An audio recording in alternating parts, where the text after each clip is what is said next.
तुम्हाला माहिती आहे, चक्क या अहिल्यादेवींनी या गावामध्ये 5 ते 8 फुटाचे नंदी उभे केले ते. हे गाव आहे खडकी पिंपळगाव.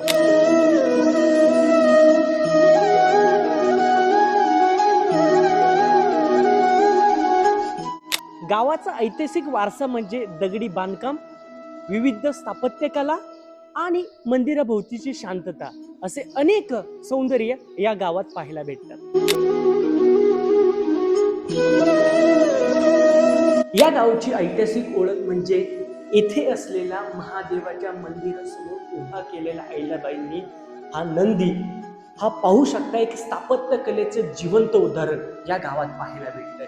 मंदिरामध्ये असलेल्या नंदीची रचना, आकर्षक त्याचं काम, या सगळ्या बाजूने आपण नंदीचं चित्र पाहू शकता.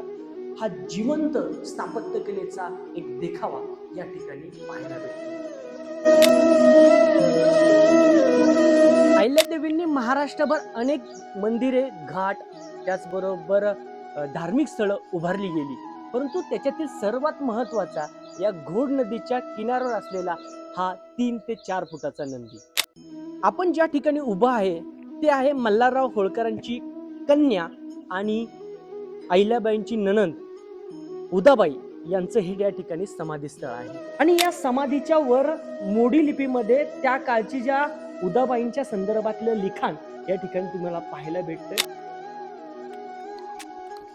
या घोड नदीच्या तीरावर असलेल्या निसर्ग, इतिहास, श्रद्धा यांचा जर संगम पाहायचा असेल तर तुम्हाला नक्कीच या खडकी पिंपळगावला यावंच लागते.